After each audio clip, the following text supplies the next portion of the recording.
There's a version of you that doesn't exist, and you know them personally. You know their apartment, the work they'd be doing by now, how they carry themselves into a room.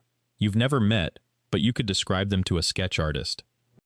You know what they'd be earning, who they'd have married, or not, the city, the light through the windows, the version of your face that got the things this one didn't. You've rehearsed them so many times they feel more like a memory than a guess. And here's the part that shouldn't be possible. You miss them. You're homesick for an address that was never built, grieving someone who was never born.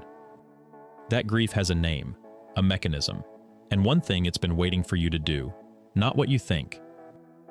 The ghost moved in early, 16, maybe 19, whenever you first drew the blueprint, the city you'd live in, the person beside you, the age each thing would arrive.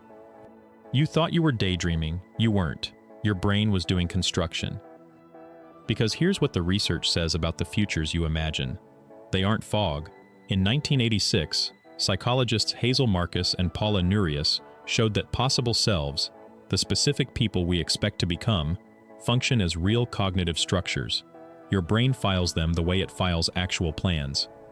Which means the life you predicted was never just a wish. It was built, furnished, occupied by the ghost.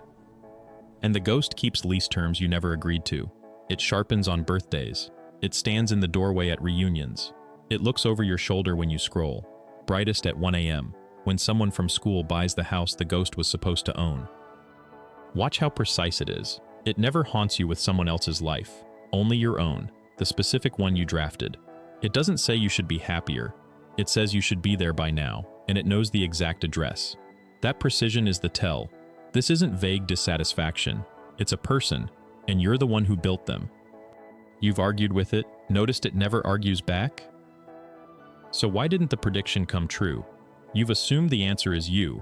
Wrong choices, wasted focus, priorities you'd rank differently now.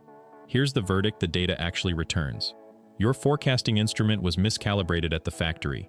Everyone's is, in the same direction.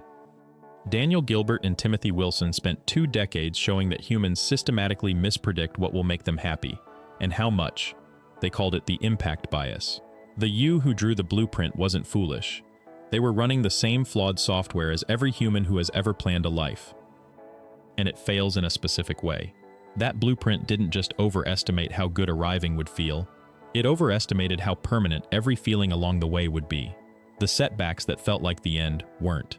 The wins that felt like they'd last didn't. The instrument that drew your ghost was wrong about the one thing it was most confident about, how you'd feel once you got there. And it was forecasting a world that no longer exists.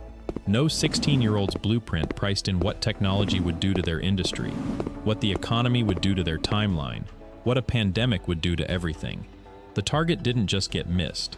The target moved, and it kept moving after you stopped looking. Now look at what the ghost is actually made of. Thomas Gilovich and Victoria Medvec found that over time, regret migrates.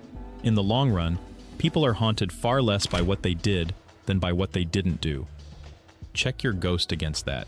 It isn't built from your mistakes. It's built from doors you didn't open, which is why it feels less like guilt and more like mourning. There's even a clinical name for grief like this. Grief with no body, no funeral, no date. Pauline Boss called it ambiguous loss. It's the reason this ache never gets a ceremony and never gets closure by default. So what do you do with a ghost you can't bury? Look at it again. Really look. The ghost is not your judge. It's not the better version of you, and it's not evidence of failure. It's a draft, the first full rendering ever produced by the most powerful thing you own, an imagination strong enough to build a person, furnish their rooms, and make you feel their absence.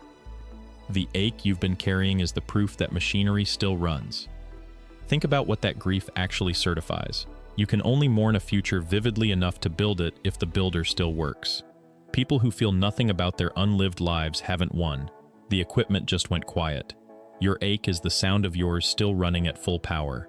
The same equipment that built the lost future is the only equipment that can build the next one. You're not haunted. You're documented. So the obvious fix, evict it. Be grateful for what you have. Let it go, like everyone says. You've tried. The eviction always fails. because the ghost lives in the same rooms as your imagination. Board up those rooms to keep it out, and you've boarded up the only place futures get built. What works is stranger. You sit down with it. Psychologist Laura King had people write, really write, about the lives they'd lost, the possible self that didn't happen, in detail, on paper. Those who did showed gains in well-being over time. The lost self loosened its grip once it was fully seen. Inside this house, the tool looks like this. Tonight, 1 page. Sit across from the ghost and write down what it had that you wanted, every room of it. Then write the one thing it never had to face, reality. That page isn't surrender. It's the funeral this grief was never given. What you build after the service, that's yours. If this put a name to something you'd been living with for years, that's the whole job here. One invisible force, named, every week. The ones running your life from behind the glass. Come find the next one. The ghost is still at the table. It was never waiting to be evicted.